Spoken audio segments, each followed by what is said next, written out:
بسم اللہ الرحمن الرحیم۔ چھٹے سپارے میں سورہ النساء کی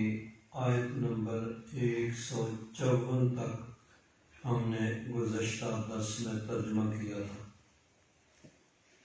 اللہ تبارک و تعالیٰ نے آیت نمبر 153 اور 154 میں اہل کتاب کے متعلق فرمایا یسألک اہل الکتاب،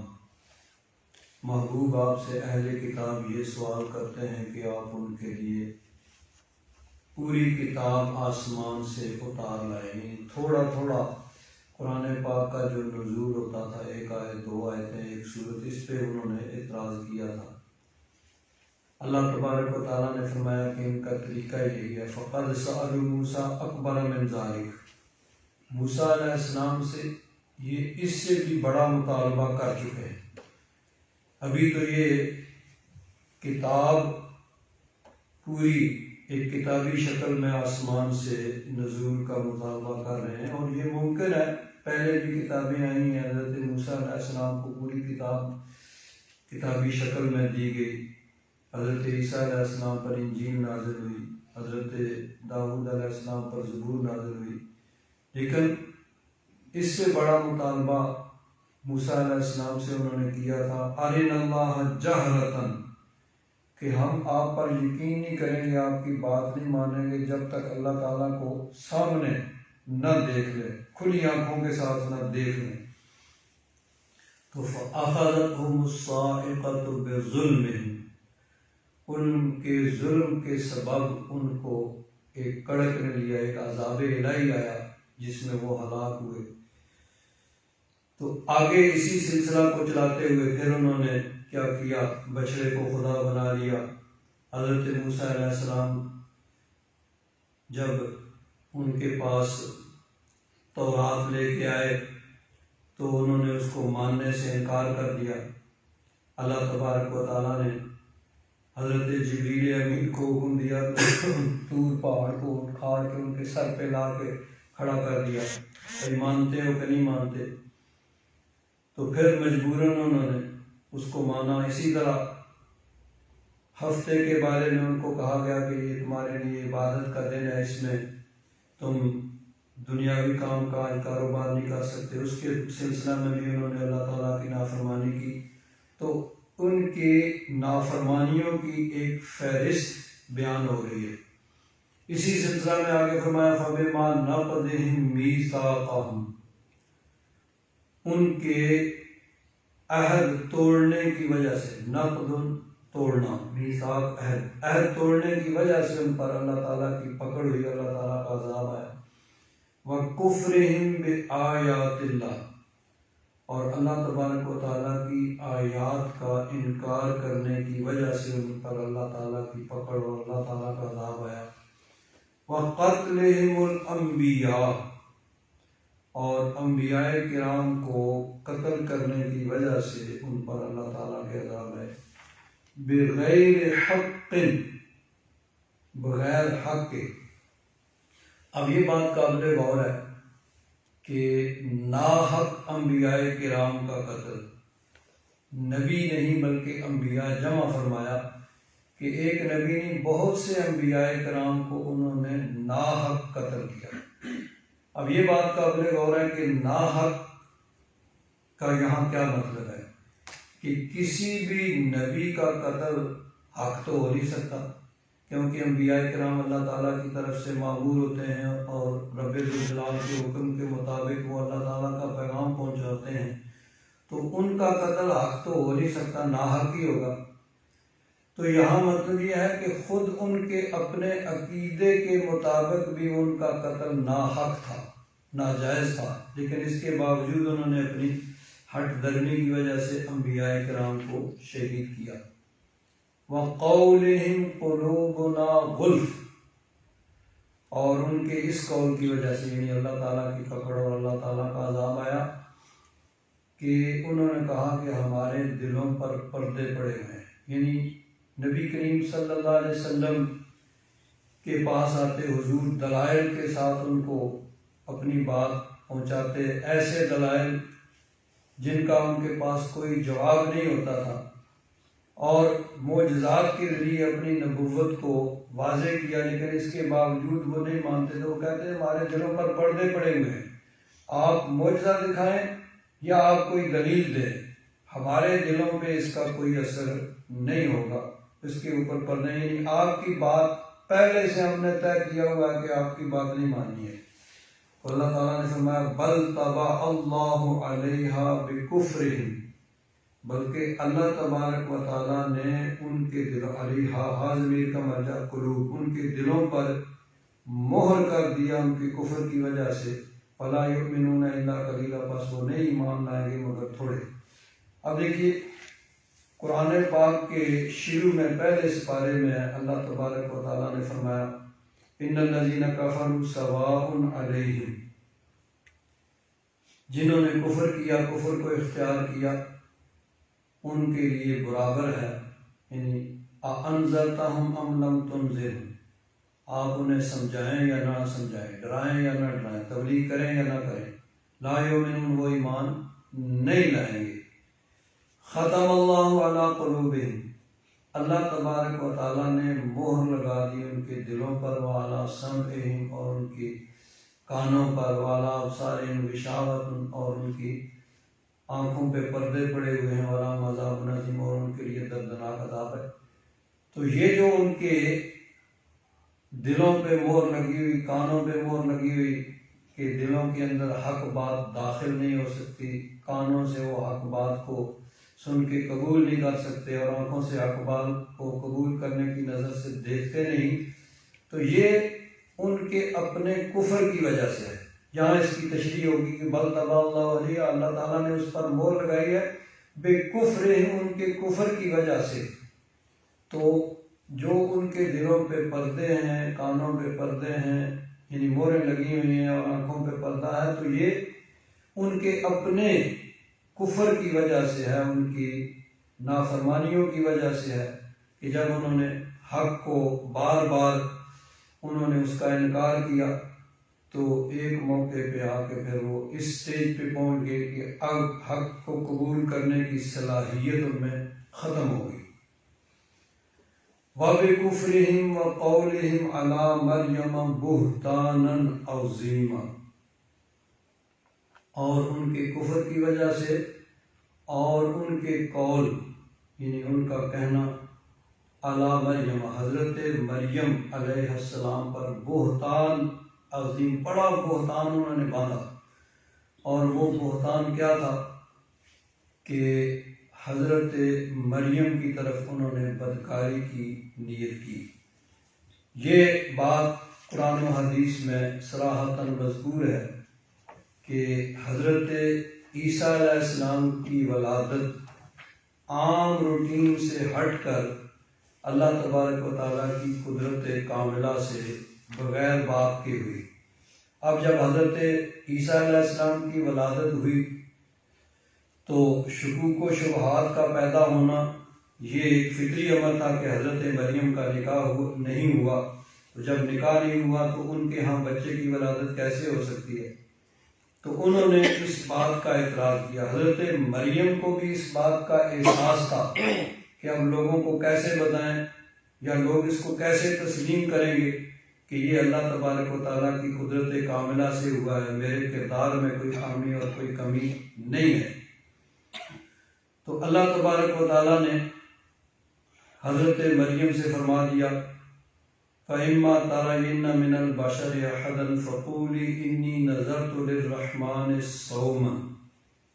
کہ جب کوئی آدمی دیکھو اس کے بارے میں اعتراض کرے تو اسے کہو، یعنی اشارے سے یہ کہہ دو انی نذرت للرحمن صوما، میں نے رحمان کے لیے، اللہ تبارک و تعالیٰ کے لیے روزے کی نظر مانی، یعنی گفتگو نہیں کرنی۔ فلم اکلم اليوم انسیا، تو آج میں نے کسی آدمی سے بات نہیں کرنی۔ فاتت به قومها تحمل، حضرت مریم حضرت عیسیٰ علیہ السلام کو اٹھائے ہوئے جب قوم کے پاس آئیں، قالوا یا مریم لقد جئت شیئا فریا، تو قوم کہنے لگی، لوگ کہنے لگے کہ اے نبی تم نے بہت برا کام کیا ہے، یعنی تمہارا نکاح نہیں ہوا، تمہارے یہاں بچے کی پیدائش ہوئی ہے۔ یا اخت ہارون ما کان ابوک امرأ سوء، اے ہارون کی بہن نہ تو تمہارا باپ برا آدمی تھا، وما کانت امک بغیہ، اور نہ تمہاری ماں جو ہے وہ بدکار تھی۔ تو جب تمہارے ماں باپ خاندان سب نیک اچھے لوگ ہیں تو تم نے یہ کیا کیا؟ فاشارت الیہ، رب ذوالجلال کے حکم کے مطابق حضرت مریم نے اشارہ کیا، بھئی میں نے تو بات نہیں کرنی ہے، بچے سے پوچھ لو۔ قالوا کیف نکلم من کان فی المہد صبیا، قوم کہنے لگی ہم اس سے کیسے بات کریں جو ایک بچہ ہے، جو پھنگوڑے کی منزلیں طے کر رہا ہے، دودھ پیتا بچہ، اسے کیسے بات کرے؟ تو جب انہوں نے یہ کہا تو حضرت عیسیٰ علیہ السلام اس وقت پکار اٹھے، آپ نے ارشاد فرمایا قال انی عبد اللہ، اے میری ماں پہ اعتراض کرنے والوں، میں اللہ کا بندہ ہوں۔ یعنی اس ایک جملے نے ان تمام اعتراضات اور الزامات کو ختم کر دیا کہ جو تم میری ماں پہ اعتراض کر رہے ہو، ظاہر بات ہے ماں پہ اعتراض ہوگا کہ انہوں نے بدکاری کی ہے تو بچے پہ بھی اعتراض آئے گا، تو جو میری ماں پہ اعتراض اس وجہ سے مجھ پہ اعتراض ہو رہا تھا، ایک جملے نے ختم کر دیا، انی عبد اللہ، میں اللہ کا بندہ ہوں، آتانی الکتاب، یعنی اس جملے نے ختم کر دیا حضرت مریم سے تمام الزامات کو ختم کر دیا کہ جو تمہارا گمان، تمہارا خیال ہے وہ سب غلط ہیں، حضرت مریم پاک دامن ہے اور میں اللہ تبارک و تعالیٰ کی قدرت کاملہ سے پیدا ہوا۔ آگے پھر اپنا بیان فرمایا آتانی الکتاب، اللہ تعالیٰ نے مجھے کتاب دی ہے، وجعلنی نبیّا، اور مجھے نبی بنایا ہے، وجعلنی مبارکا اینما کنت، اور مجھے برکت والا بنایا جہاں میں بھی ہوں، اوصانی بالصلاۃ والزکوٰۃ، مجھے نماز اور زکوٰۃ کا حکم دیا، ما دمت حیا، جب تک زندہ رہوں، وبرا بوالدتی، اور مجھے اپنی والدہ کے ساتھ بھلائی اچھا سلوک کرنے کا حکم دیا۔ تو یہ 5 آیتیں ہیں حضرت عیسیٰ علیہ السلام۔ جب حضرت عیسیٰ علیہ السلام آپ کا یہ معجزہ ہے کہ آپ نے بچپن میں کلام کیا، جس عمر میں بچے کلام نہیں کرتے، تو حضرت مریم کی برات انہوں نے بیان کر دی۔ تو اب چاہیے یہ تھا، کیونکہ وہ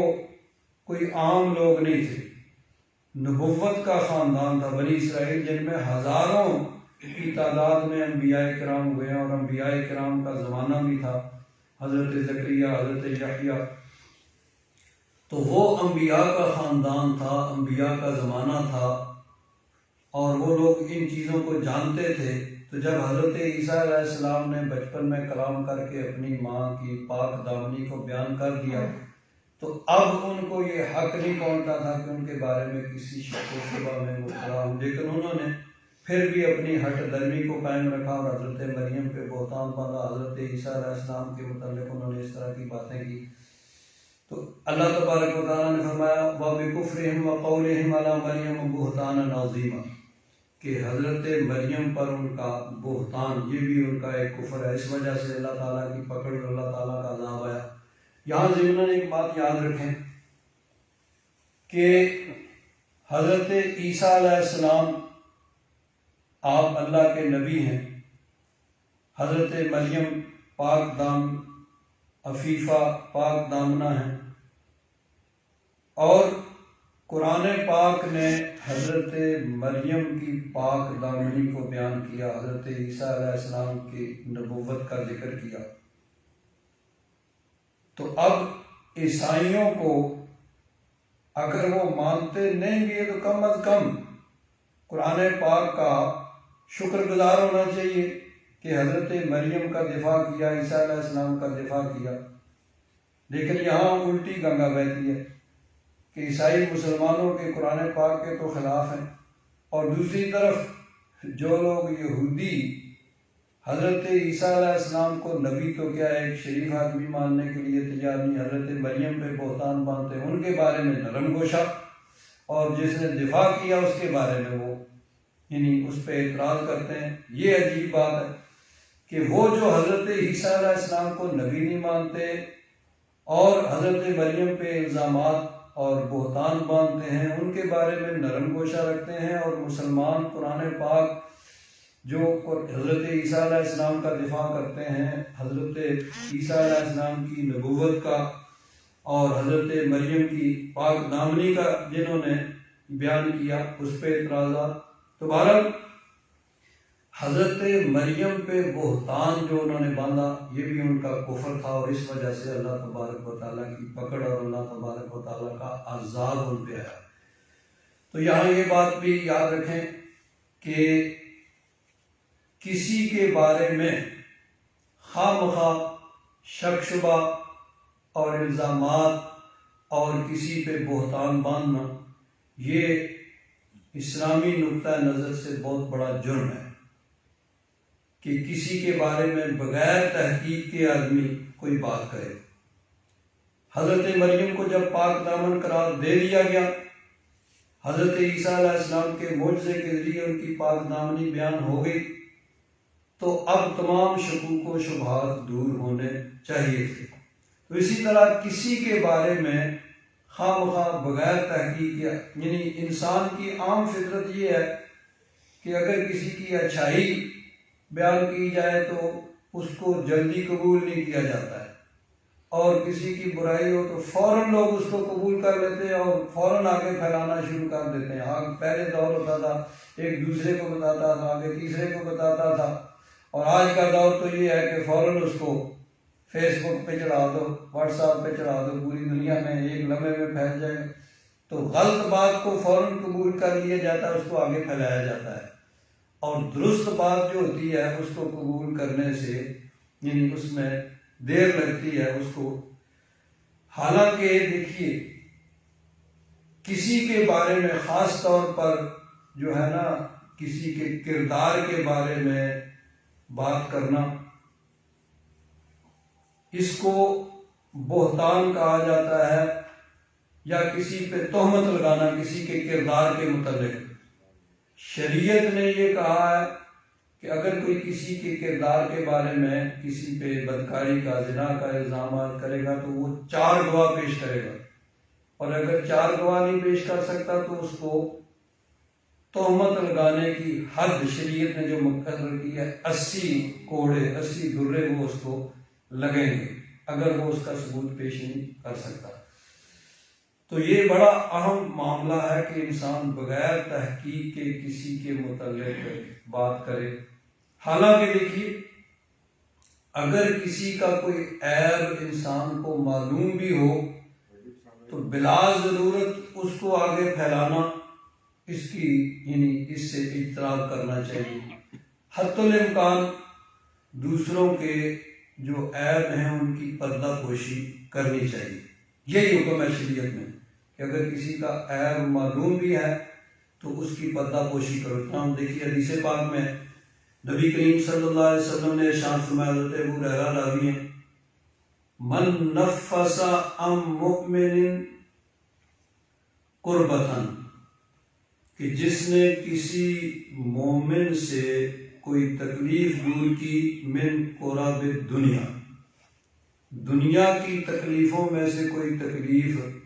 کسی مومن کی دور کی، نفس اللہ عنہ قربۃ من قرب یوم القیامہ، اللہ تبارک و تعالی قیامت کی تکالیف میں سے اس کی ایک تکلیف کو دور فرمائے گا۔ جو دنیا میں کسی مومن کی تکلیف کو دور کرتا ہے، اللہ تعالیٰ قیامت کی تکلیفوں میں سے اس کی تکلیف کو دور کرے گا۔ وَمَنْ يَسَّرَ عَلَى مُؤْسِرٍ، اور کسی نے تنگ دست پہ آسانی کی، کوئی تکلیف میں اس کی تکلیف کو دور کیا، یسر اللہ علیہ فی الدنیا والآخرہ، اللہ تبارک و تعالیٰ اس کے لیے دنیا اور آخرت میں آسانی پیدا فرمائے گا۔ وَمَنْ سَتَرَ مُسْلِمًا، اور جس نے کسی مسلمان کی عیب پوشی کی، یعنی کسی میں کوئی عیب ہے اور اس عیب کا اس کو علم ہے، تو کسی شرعی ضرورت کے تحت تو اس عیب کو ظاہر کیا جا سکتا ہے، بلا ضرورت اس کو ظاہر کرنا نہیں، بلکہ اس کی حد الامکان جو ہے اگر اس میں بہتری ہے تو اس کی پردہ پوشی کرنی چاہیے۔ تو فرمایا کہ جس نے کسی مسلمان کی پردہ پوشی کی سترہ اللہ فی الدنیا والآخرہ، اللہ تبارک و تعالیٰ دنیا اور آخرت میں اس کی پردہ پوشی فرمائے گا۔ تو کسی مسلمان کی یعنی جہاں تک ہو سکے پردہ پوشی کرنا۔ ہاں کسی کے عیب کو بیان کرنے کی ضرورت ہے کہ ایک آدمی لوگوں کو دھوکہ دیتا ہے تو دوسروں کو بچانے کے لیے بچایا جائے، بھائی یہ آدمی اس طرح کرتا ہے، یوں یعنی یہ اس کا طریقہ واردات ہے، اس طریقے سے لوگوں سے فراڈ کرتا ہے، دھوکہ کرتا ہے، تو یہ چیز یعنی کسی اچھے مقصد کے لیے اس کے عیب کو بیان کیا جائے تاکہ دوسرے نقصان سے بچیں۔ یا جس طرح دیکھیے اب محدثین کرام نے بعض لوگوں کے عیوب کو بیان کیے کہ فلاں جھوٹ بولتا تھا یا فلاں جو ہے وہ غلط حدیثیں بیان کرتا تھا، تو یہ ایک اچھا مقصد ہے، ایک اچھے مقصد کے لیے تاکہ صحیح اور غلط کی اور صحیح اور ضعیف حدیث کی تمیز ہو سکے۔ تو کسی اچھے مقصد کے لیے اگر کسی کا عیب بیان کیا جائے تو یہ تو درست ہے، اور اگر اس میں کوئی یعنی دنیا و آخرت کا مقصد نہیں ہے تو حتی الامکان دوسرے کی پردہ پوشی کرنی چاہیے۔ کسی کا عیب معلوم بھی ہو تو اس پہ پردہ ڈالنا چاہیے۔ دوسری حدیث پاک میں نبی کریم صلی اللہ علیہ وسلم نے ارشاد فرمایا المسلم اخو المسلم، مسلمان مسلمان کا بھائی ہے، لا یظلمہ ولا یسلمہ، نہ تو وہ مسلمان خود دوسرے مسلمان پہ ظلم کرتا ہے اور نہ اس کو کسی کے سپرد کرتا ہے، یعنی حتی الامکان اس کو ظلم سے بچانے کی کوشش کرتا ہے کہ کوئی دوسرا کسی پہ ظلم کر رہا ہے اور وہ اس کو بچا سکتا ہے تو وہ اس کو بچاتا ہے، تو نہ تو خود ظلم کرتا ہے اور نہ دوسرے کے سپرد کرتا ہے کہ اس کو ظلم کرے۔ وَمَنْ كَانَ فِي حَاجَةِ أَخِيهِ كَانَ اللَّهُ فِي حَاجَتِهِ، جو اپنے بھائی کی حاجت کو پورا کرے گا اللہ تبارک و تعالیٰ اس کی حاجت کو پورا کرے گا، کسی کی ضرورت کو پورا کرے گا اللہ تعالیٰ اس کی ضروریات کو پورا کرے گا۔ وَمَنْ فَرَّجَ عَنْ مُسْلِمٍ قُرْبَةً فَرَّجَ اللَّهُ عَنْهُ بِهَا قُرْبَةٌ مِّنْ قُرَبِ يَوْمِ الْقِيَامَةِ، کہ جو کسی مسلمان کی تکلیف کو دور کرے گا اللہ تبارک و تعالیٰ اس کے سبب سے اس کی قیامت کی تکالیف میں سے کوئی تکلیف دور فرما دے گا۔ وَمَنْ سَتَرَ مُسْلِمًا سَتَرَهُ اللَّهُ يَوْمَ الْقِيَامَةِ، جو کسی مسلمان کی پردہ پوشی کرے گا اللہ تبارک و تعالیٰ بروز قیامت اس کی پردہ پوشی فرمائے گا۔ تو حتی الامکان تو یہی ہونا چاہیے کہ اگر کسی کا عیب معلوم بھی ہے تو اس کی پردہ پوشی ہونی چاہیے۔ اور ایک اور بات یہاں پہ، حضرت مریم علیہ السلام ان پہ الزام عائد کیا گیا، اللہ تبارک و تعالیٰ نے ان کی پاک دامنی ان کی عصمت کو بیان کیا۔ حضرت عیسیٰ علیہ السلام نے بچپن میں کلام کیا، ایسی عمر میں جس عمر میں بچے کلام نہیں کرتے، دودھ پینے کی عمر ہے، اس عمر میں آپ نے فصیح و بلیغ کلام کر کے اپنی ماں کی پاک دامنی اور عصمت کو بیان کیا۔ اب دیکھیے نبی کریم صلی اللہ علیہ وسلم کی زوجہ مطہرہ ام المومنین حضرت عائشہ الصدیقہ بنت صدیق رضی اللہ تعالیٰ عنہما، ان پہ بھی منافقین نے تہمت لگائی، الزام عائد کیا۔ اللہ تبارک و تعالیٰ نے قرآن پاک کی 18 آیات سورہ نور کی اتاری اور ام المومنین حضرت عائشہ الصدیقہ رضی اللہ تعالیٰ عنہ کی پاک دامنی کو بیان کیا۔ اب دیکھیے فرق، حضرت مریم کی پاک دامنی کو بیان کیا اللہ تبارک و تعالیٰ نے تو حضرت عیسیٰ علیہ السلام کے ذریعے سے، جو بچے ہیں اور دودھ پینے کی عمر ہے، اس عمر میں انہوں نے ان کی پاک دامنی کو بیان کیا۔ لیکن جب نبی کریم صلی اللہ علیہ وسلم کے حرم پر حضور کی زوجہ مطہرہ پر الزام لگا اور بہتان باندھا گیا اور ان پہ تہمت لگی، تو خود رب ذوالجلال نے قرآن پاک کے اندر اس الزام کو دور کیا، قرآن پاک کی آیات نازل فرما کے 18 آیات قرآن پاک کی نازل فرما کے ان کی پاک دامنی کو بیان کیا۔ بخاری شریف کے اندر ایک بڑی طویل حدیث پاک ہے جس میں یہ پورا واقعہ کہاں سے شروع ہوا، کیسے شروع ہوا، کون اس کے پیچھے ماسٹر مائنڈ تھا، کس نے یہ پلاننگ کی، کس طریقے سے، اور اس بات کو پھر پھیلایا لوگوں میں آگے، اور بعض سادہ لوگ مسلمان وہ بھی ان کے پراپیگنڈے کا شکار ہو گئے، وہ بھی وہی بات کرنے لگے۔ اللہ تبارک و تعالیٰ نے ام المومنین کی پاک دامنی کو بیان کیا۔ پھر جن لوگوں نے یہ الزام عائد کیا تھا ان کو حد غضب بھی لگی، تو ام المومنین حضرت عائشہ صدیقہ رضی اللہ تعالیٰ عنہ فرماتی ہیں کہ جس وقت یہ الزام عائد ہوا، ایک فطری سی بات ہے کہ انسان کو تکلیف ہوتی ہے کہ خاص طور پر جب ایک آدمی اس کے کردار میں کوئی خامی نہیں ہے تو اس کے کردار کے متعلق جب لوگ بات کریں، کوئی ادھر بات کر رہا ہے، کوئی ادھر بات کر رہا ہے، تو اس کو زیادہ تکلیف ہوتی ہے۔ تو وہ لمحات، وہ دن، وہ وقت جو تھا بڑی تکلیف اور مصیبت میں گزرا، لیکن جب اللہ تبارک و تعالیٰ نے حضرت عائشہ صدیقہ رضی اللہ تعالیٰ عنہ کی پاک دامنی خود بیان فرمائی، تو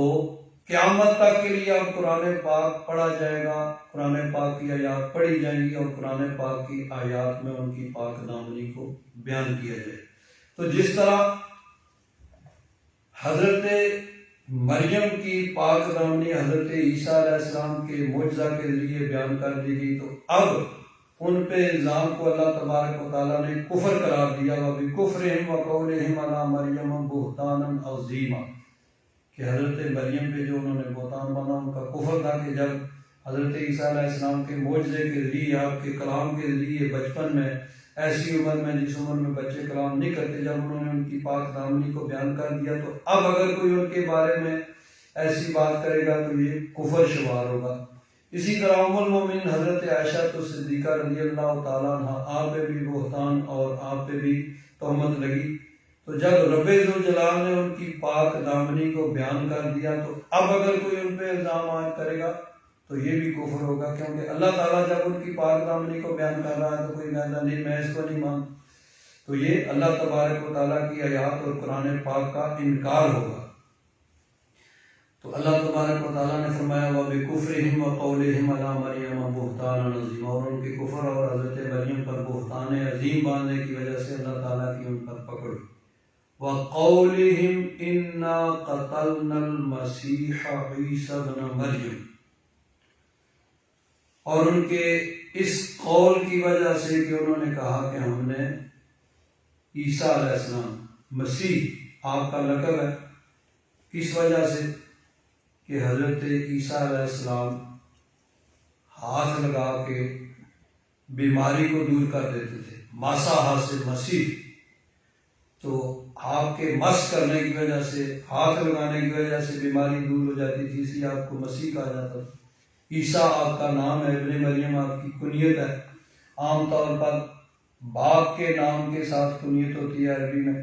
لیکن چونکہ آپ اللہ تعالیٰ کی قدرت کاملہ سے بغیر باپ کے پیدا ہوئے تو آپ کی ماں کی طرف آپ کی نسبت ہے، عیسیٰ ابن مریم رسول اللہ ہے، اللہ کے رسول۔ اب یہاں بھی ایک بات قابل غور ہے کہ اگر تو یہ سارا کلام ان کا ہے، اللہ تعالیٰ نے جو فرمایا کہ ان کے اس قول کی وجہ سے ان پہ پکڑ ہوئی، ان پہ عذاب آیا، قول کیا تھا؟ اِنَّا قَتَلْنَا الْمَسِيحَ عِيسَى ابْنَ مَرْيَمَ رَسُولَ اللَّهِ، کہ ہم نے مسیح عیسیٰ بن مریم اللہ کے رسول کو قتل کیا۔ تو جب انہوں نے قتل کیا تو ظاہر بات ہے کہ وہ نبی اور رسول نہیں مانتے تھے، تو پھر ان کا رسول اللہ کہنا یہ اس وجہ سے وہ بطور استہزاء کے، بطور مذاق کے انہوں نے کہا کہ جو نبوت کا، رسالت کا دعویٰ کرتے تھے ہم نے انہیں قتل کر دیا۔ یا پھر یہ اللہ تبارک و تعالیٰ کا ارشاد ہے کہ اللہ تعالیٰ نے جن کو نبی اور رسول بنا کے بھیجا تھا انہوں نے ان کو قتل کر دیا۔ تو بہرحال انہوں نے کہا کہ ہم نے عیسیٰ علیہ السلام کو قتل کیا، وَمَا قَتَلُوهُ وَمَا صَلَبُوهُ، نہ تو انہوں نے حضرت عیسیٰ علیہ السلام کو قتل کیا اور نہ ہی انہوں نے ان کو پھانسی دی۔ صلابہ صلیب اسی سے بنی ہے، یہ جو بنی ہوئی ایسے بنی ہوتی ہے جس پہ وہ حضرت عیسیٰ علیہ السلام کا انہوں نے پتلا بنایا ہوتا ہے، تو یہ صلیب یعنی پھانسی دینا۔ تو نہ ان کو قتل کیا گیا، نہ ان کو صلیب پہ چڑھایا گیا، وَلَٰكِن شُبِّهَ لَهُمْ، ہاں ان پہ شبہ ڈال دیا گیا۔ وَإِنَّ الَّذِينَ اخْتَلَفُوا فِيهِ، اور جنہوں نے ان کے بارے میں اختلاف کیا یعنی حضرت عیسیٰ علیہ السلام کے بارے میں، لفی شک منہ، تو وہ ان کے بارے میں شک میں ہیں، ما لہم بہ من علم، ان کے پاس کوئی پختہ علم نہیں ہے، الا اتباع الظن، ہاں وہ گمان کی پیروی کرتے ہیں، جھوٹے گمان۔ وما قتلوہ یقینا، پھر آگے فرمایا، پہلے فرمایا وما قتلوہ، اور پھر فرمایا یقیناً انہوں نے ان کو قتل نہیں کیا، بل رفعہ اللہ الیہ، بلکہ اللہ تبارک و تعالیٰ نے انہیں اپنی طرف اٹھا لیا۔ وقال اللہ عزیزا حکیما، اور اللہ تبارک و تعالیٰ غالب حکمت والا ہے۔ اب یہاں ایک دو باتیں قابل غور ہیں۔ ایک تو دیکھیے موجودہ دور میں جو قادیانی ہیں، احمدی اپنے آپ کو کہتے ہیں، مرزا غلام احمد قادیانی کے پیروکار، وہ اس بات پہ بڑا زور دیتے ہیں کہ حضرت عیسیٰ علیہ السلام فوت ہو گئے اور ان کی قبر بھی انہوں نے ڈھونڈ نکالی۔ اب آدمی سوچتا ہے کہ انہیں اس کی کیا ضرورت بھائی؟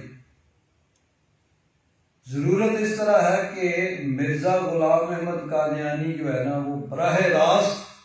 چھلانگ لگا کے نبوت کے مرتبے پہ نہیں پہنچا، اس کے لیے اس کو بڑا لمبا چکر لگانا پڑا۔ پہلے تو اپنے آپ کو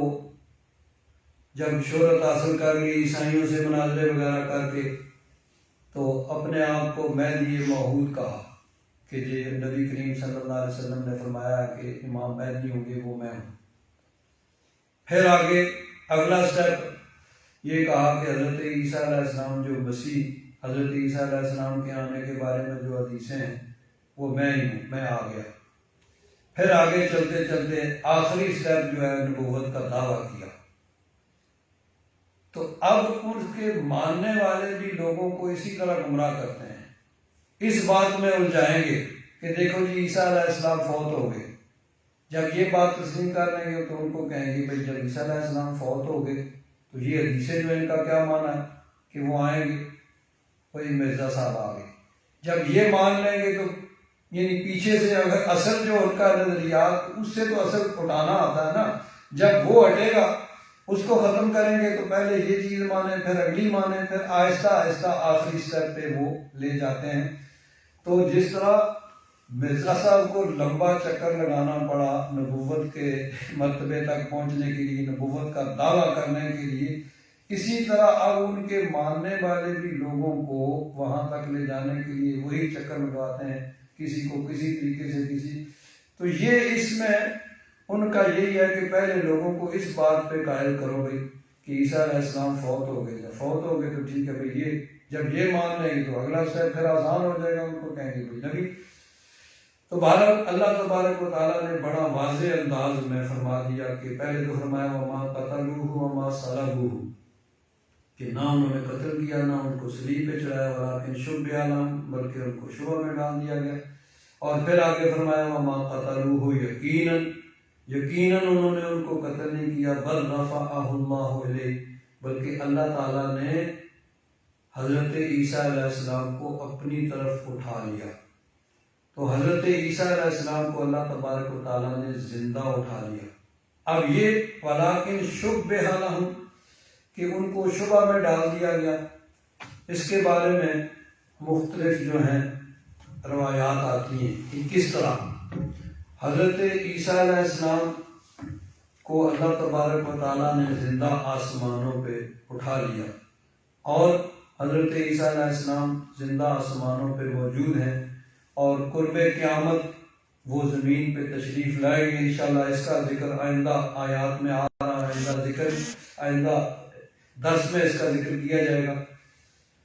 حضرت عیسیٰ علیہ السلام کے متعلق جو شبہ میں پڑے اس کے بارے میں مختلف روایات آتی ہیں کہ کیا ہے۔ حضرت صاحب روح المعانی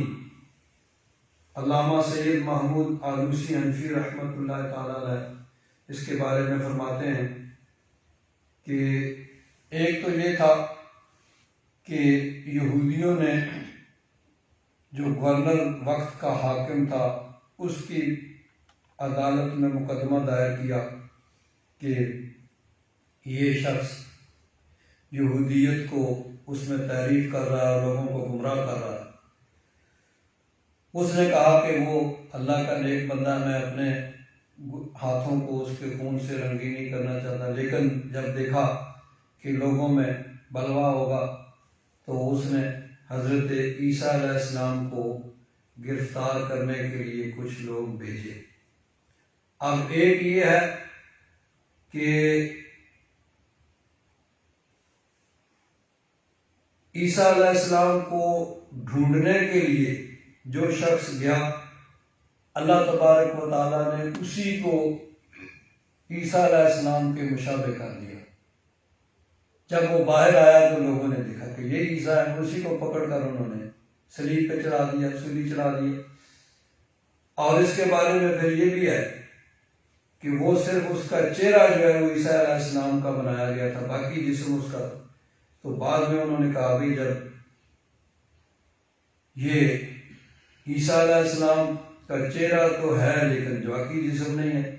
یہ ان کو شبہ پڑ گیا۔ اور یہ بھی کہ اگر یہ عیسیٰ علیہ السلام تھا تو پھر ہمارا آدمی کہاں گیا، اور اگر یہ ہمارا تھا تو عیسیٰ علیہ السلام، تو یہ ان کو شبہ پڑ گیا۔ ایک روایت یہ ہے کہ عیسیٰ علیہ السلام کو تو زندہ اٹھا لیا گیا۔ اب ان کو یہ خدشہ پیدا ہوا کہ اگر لوگوں کو یہ معلوم ہوا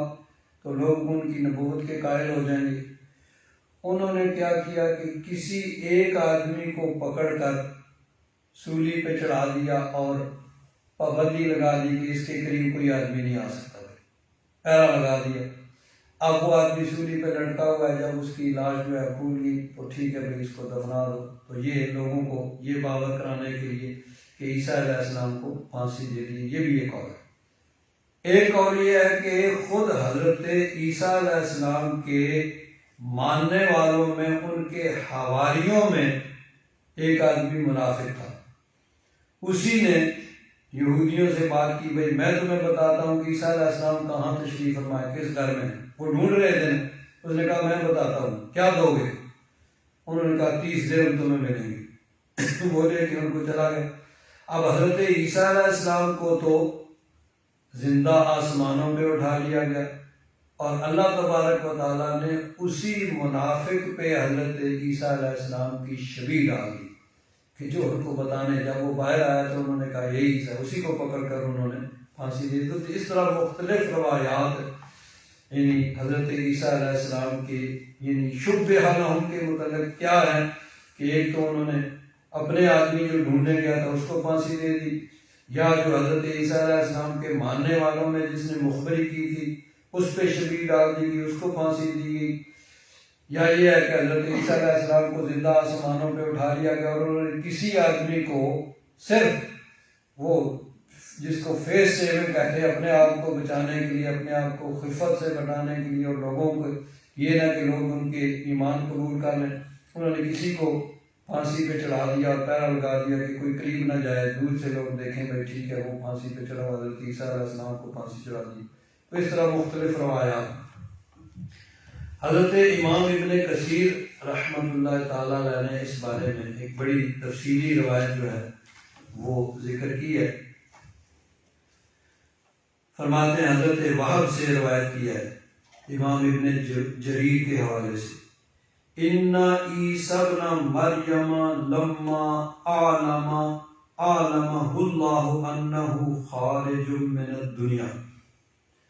کہ حضرت عیسیٰ علیہ السلام کو جب اللہ تعالیٰ نے یہ بتا دیا کہ وہ دنیا سے جانے والے ہیں، خارج نکلنے والے ہیں، یعنی موت نہیں بلکہ ان کو آسمانوں پر اٹھایا جانے والا ہے، تو حضرت عیسیٰ علیہ السلام نے جزع من الموت وشق علیہ فدعا الحواریین، ممکن ہے اس وقت آپ کو پہلے یہ آپ کو اس طرح خیال کرنا ہو کہ آپ کی موت آئے گی، بہرحال آپ نے اپنے حواریوں کو بلایا، وَصَنَعَ لَهُمْ طَعَامًا، اور ان کے لیے کھانے کا انتظام کیا، فَقَالَ اُحْضُرُونِ اللَّيْلَةَ، حضرت عیسیٰ علیہ السلام نے اپنے ماننے والے، اپنے صحابی، اپنے جو ان کے امتی تھے ان کو بلایا اور ان کے لیے کھانے کا اہتمام کیا، اور ان کو کہا سارے میرے پاس آؤ، فَإِنَّ لِي إِلَيْكُمْ حَاجَةٌ، مجھے تم سے کوئی حاجت ہے، کوئی بات کرنی ہے تم سے، تم سارے میرے پاس آؤ۔ فَلَمَّا اجْتَمَعُوا إِلَيْهِ مِنَ اللَّيْلِ عَشَّاهُمْ، جب رات کو وہ سارے ان کے پاس آئے نا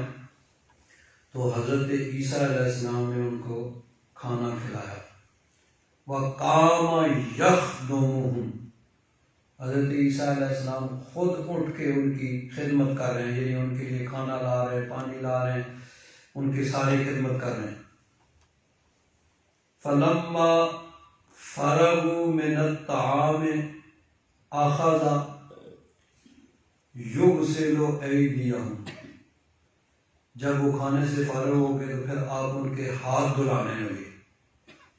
وَيُوَدِّعُهُمْ بِيَدِهِ، اور ہاتھ سے ان کی یعنی ان کی میزبانی کر رہے ہیں، وَيَمْسَحُ أَيْدِيهِمْ بِثِيَابِهِ، خود ہی ان کے ہاتھ دھلا کے خود ہی کپڑے سے ان کے ہاتھ خشک کر رہے ہیں، یعنی اپنے جو ان کے غلام حواری ان کے امتی ہے، خود حضرت عیسیٰ علیہ السلام ان کی خدمت کر رہے ہیں، خود ان کے کھانے کا انتظام کیا، کھانا کھلایا، ہاتھ دھلایا، ہاتھ خشک۔ فَتَعَاظَمُوا ذَلِكَ، یہ ساری باتیں ان کو یعنی اس کا ان پہ اثر ہوا اور ان کا دکھ ہوا کہ یہ ہمارے آقا ہیں، رسول ہیں، اللہ کے نبی ہیں، ہم ان کا کلمہ پڑھنے والے ہیں، ماننے والے ہیں، خدمت تو ہمیں ان کی کرنی چاہیے اور یہ ہماری خدمت کر رہے ہیں، تو اس کو انہوں نے بڑا سمجھا۔ تو وَتَقَارَهُ، اس بات کو انہوں نے ناپسند کیا کہ حضرت عیسیٰ علیہ السلام ہماری خدمت کر رہے ہیں، خدمت تو ہمیں کرنی چاہیے، ہم غلام ہیں، یہ آقا ہیں، یہ رسول ہیں، ہمیں ان کی امتی ہیں، لیکن یہ ہماری خدمت کر رہے ہیں، ہمارے لیے کھانا لا رہے ہیں، ہمارے ہاتھ دھلا رہے ہیں، ہمارے ہاتھ خشک کرا۔ فَقَالَ عَلَى مَنْ رَدَّ، حضرت عیسیٰ علیہ السلام نے ان سے فرمایا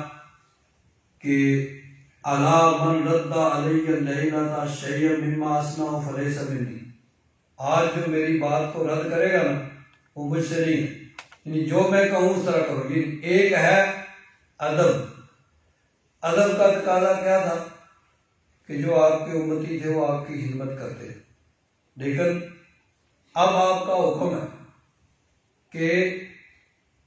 کوئی جو میری بات کو رد کرے گا فلیس منی، وہ مجھ سے نہیں ہے، ولا انا منہ، میں اس سے نہیں ہوں، تو جو میں کہتا ہوں وہ کرو۔ یعنی کھانا لا رہے ہیں، تمہارا کام ہے تم بیٹھ کے کھاؤ، میں ہاتھ دھلاتا ہوں تم ہاتھ دھو، میں تمہارے ہاتھ خشک کرتا ہوں تم ہاتھ خشک کرو، تو یعنی میں خدمت کر رہا ہوں، یہ میرا حکم ہے، تو اب تمہارا کام یہ ہے کہ میرے حکم کو مانو، جو میرے عَلَى مَنْ رَدَّ عَلَيَّ اللَّيْلَةَ، آج کی رات جو میری بات کو رد کرے گا جو میں کر رہا ہوں، فَلَيْسَ مِنِّي وَلَا أَنَا مِنْهُ، وہ میرے سے نہیں ہے، میں اس سے نہیں۔ فَأَقَرُّوهُ حَتَّى إِذَا فَرَغَ مِنْ ذَلِكَ، تو اب ان کو یعنی مجبوراً ماننا پہ یہاں فارغ ہو۔ اب یہاں دیکھیے نبی کریم صلی اللہ علیہ وسلم کی سنت مبارکہ بھی یہی ہے، حضور نبی کریم صلی اللہ علیہ وسلم تمام نبیوں کے سردار ہونے کے باوجود نہ صرف حضور اپنے کام اپنے ہاتھوں سے کرتے تھے بلکہ مہمانوں کی خدمت بھی حضور خود کرتے تھے، بلکہ بعض روایات میں، ایک روایت میں یہ بھی آتا ہے کہ ایک مرتبہ ایک کافر مدینہ شریف آیا کسی کام سے، اب مدینہ منورہ میں اس کا کوئی واقف کار ایسا نہیں تھا جہاں وہ رات گزار سکے، رات پڑ گئی، کوئی اس کا رات بسر کرنے کی جگہ نہیں ہے، مسجد نبوی شریف میں آ گیا، حضور نے دیکھا حضور نے اپنے گھر میں اس کو ٹھہرایا، خود اس کی خدمت کی، کھانے پینے کا انتظام کیا۔ تو یہ نبی کریم صلی اللہ علیہ وسلم کا طریقہ مبارکہ، حضور کی سنت مبارکہ ہے کہ نہ صرف اپنا کام اپنے ہاتھ سے کرنا بلکہ دوسروں کا بھی کام جو ہے اپنے ہاتھ سے کرنا۔ یہ حضور نبی کریم صلی اللہ علیہ وسلم کی سنت مبارکہ ہے۔ آج کے دور میں دیکھیے غیر مسلموں میں تو یہ چیزیں پائی جاتی ہیں۔ یورپ میں آپ دیکھتے ہیں کہ ہر آدمی اپنا کام اپنے ہاتھ سے کرتا ہے، لیکن مسلمانوں کو دیکھا جائے تو وہاں چیز نہیں پائی جاتی ہے، ہر چیز کے لیے نوکر، ہر چیز کے لیے ملازم۔ اب دیکھیے ہمارے یہاں ہر دفتر میں چپڑاسی ہوتے ہیں، کوئی کام پانی لاؤ، چائے لاؤ، یہ کرو وہ کرو۔ یہاں کوئی ایسا تصور نہیں ہے، بڑے سے بڑا ہوگا ہر کام اپنا کرے گا، خود کا بھی لے کے آئے گا، خود ہی برتن سنبھالے گا، سارا کچھ کرے گا۔ تو نبی کریم صلی اللہ علیہ وسلم بلکہ سارے انبیاء کرام کا یہی طریقہ مبارکہ ہے کہ وہ اپنے کام اپنے ہاتھ سے، نہ صرف اپنے کام بلکہ دوسروں کے، حضرت عیسیٰ علیہ السلام اپنے غلاموں کے کام بھی خود فرما رہے ہیں اور بائی آرڈر حکم دے رہے ہیں، بھائی تمہارا کام صرف یہ ہے کھانا پینا، آج میں خود سب کروں گا، تمہارے ہاتھ دھلاؤں گا، ہاتھ خشک کراؤں گا، اور تم نے اس میں سے کسی چیز کو رد نہیں کرنا ہے۔ تو یہ نبی کریم صلی اللہ علیہ وسلم کی بھی سنت مبارکہ ہے کہ حضور اپنے کام اپنے ہاتھوں سے کرتے، اور گھر کے کام کاج۔ ام المومنین حضرت عائشہ صدیقہ سے کسی نے پوچھا، انہوں نے کہا کہ حضور اپنے گھر میں نارمل زندگی گزارتے تھے، گھر کے کام کاج جس طرح بکری کا دودھ دھونا، اور کام، اگر جوتا ٹوٹ گیا تو اس کی مرمت کرنا، کپڑا پھٹ گیا اس کو سی لینا، سارے کام حضور اپنے ہاتھ سے کرتے تھے، اور مہمانوں کی خدمت اپنے ہاتھ سے کرتے تھے۔ تو یہ نبی کریم صلی اللہ علیہ وسلم کا طریقہ مبارکہ ہے۔ اور اسی میں پھر آگے یہ بھی آ جاتا ہے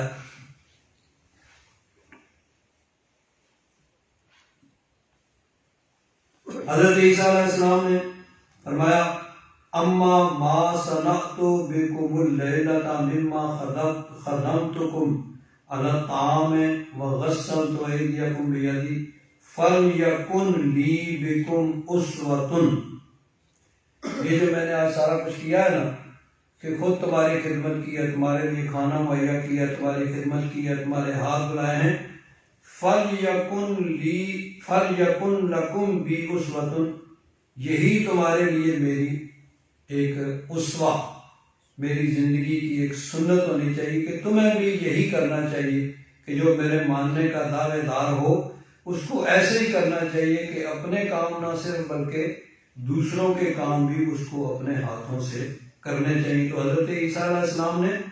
اپنی امت کے لیے یہ سنت اور اس کو اپنا اسوہ، اپنی زندگی قرار دیا کہ یہ میرا طریقہ ہے، اس طریقے پہ تم نے چلنا ہے۔ اور نبی کریم صلی اللہ علیہ وسلم نے بھی اپنے عمل کے ساتھ اور اپنے قول کے ساتھ اسی چیز کی ترغیب دی کہ انسان بجائے اس کے کہ دوسروں کو اپنے کام کے لیے کہے، اپنے کام بھی خود کرے جہاں تک ممکن ہو، اور جہاں تک ہو سکے دوسروں کو بھی کام کرے۔ اسی میں اللہ تبارک و تعالیٰ کی رضا اور اللہ تبارک و تعالیٰ کی اس میں خوشنودی ہے۔ آگے اس کے تیسرے باب میں پھر آتا ہے، فَلَمَّا أَصْبَحَ أَتَى أَحَدُ الْحَوَارِيِّينَ إِلَى الْيَهُودِ، صبح ہوئی تو حواریوں میں سے ایک، یعنی حضرت عیسیٰ علیہ السلام کے جو ماننے والے تھے انہی میں سے ایک، یعنی وہ ایک آدمی جو منافق تھا، اوپر سے وہ مانتا تھا، اندر سے نہیں مانتا تھا، تو وہ یہودیوں کے پاس گیا، فقال ما تجدون لی ان دللتکم علی المسیح، وہ عیسیٰ علیہ السلام کو ڈھونڈ رہے تھے، تو اس نے کہا کہ مجھے تم کیا دو گے اگر میں تمہیں بتاؤں کہ عیسیٰ علیہ السلام کہاں ہیں؟ فَجَعَلُوا لَهُ 30 دِرْهَمًا، تو انہوں نے اس کے لیے 30 درہم مقرر کیے کہ تمہیں 30 درہم ملیں گے، تم بتاؤ کہ عیسیٰ علیہ السلام کس جگہ ہے، کس جگہ تشریف فرمائے۔ فَأَخَذَهَا وَدَلَّهُمْ عَلَيْهِ، اس نے 30 درہم کے لیے ان کو بتایا کہ فلاں جگہ عیسیٰ علیہ السلام تشریف فرمائے۔ وَكَانَ شُبِّهَ عَلَيْهِمْ قَبْلَ ذَلِكَ فَأَخَذُوهُ، تو اسی کو حضرت عیسیٰ علیہ السلام پر کی شبیہ ڈال دی گئی، تو انہوں نے اسی کو، حضرت عیسیٰ علیہ السلام کو تو زندہ آسمانوں پر اٹھا لیا گیا، اور اس پر عیسیٰ علیہ السلام کی شبیہ ڈال دی گئی کہ وہی جب باہر آئے تو انہوں نے کہا یہ عیسیٰ، اسی کو پکڑ کر انہوں نے صلیب پہ ڈال دیا۔ تو اللہ تبارک و تعالیٰ نے ارشاد فرمایا، پہلے فرمایا کہ وَمَا قَتَلُوهُ وَمَا صَلَبُوهُ، نہ تو انہوں نے عیسیٰ علیہ السلام کو قتل کیا نہ ان کو صلیب پہ چڑھایا۔ آگے پھر ارشاد فرمایا کہ وَمَا قَتَلُوهُ یقیناً انہوں نے عیسیٰ علیہ السلام کو قتل نہیں کیا، بل رفعہ اللہ الیہ، بلکہ اللہ تبارک و تعالیٰ نے انہیں اپنی طرف اٹھا لیا۔ وکان اللہ عزیزا حکیما، اور اللہ تبارک و تعالیٰ غالب حکمت والا ہے۔ اب آگے کی آیات میں اس سلسلہ میں انشاءاللہ احادیث مبارکہ بھی آئندہ درس میں بیان کی جائے گی کہ حضرت عیسیٰ علیہ السلام کا نزول ہوگا، آپ تشریف لائیں گے قیامت کے قریب، اور حضرت عیسیٰ علیہ السلام دنیا میں تشریف لا کے دنیا کو عدل و انصاف سے بھریں گے اور دجال کو قتل کریں گے۔ الحمدللہ رب العالمین والصلاة والسلام علی حبیبی سیدنا و مولانا محمد وعلی آلہ واصحابہ اجمعین۔ اللہم انک عفو کریم تحب العفو فاعف عنا یا غفور یا غفور یا غفور۔ صلی اللہ تعالی علی حبیبی سیدنا و مولانا محمد وعلی آلہ واصحابہ اجمعین برحمتک یا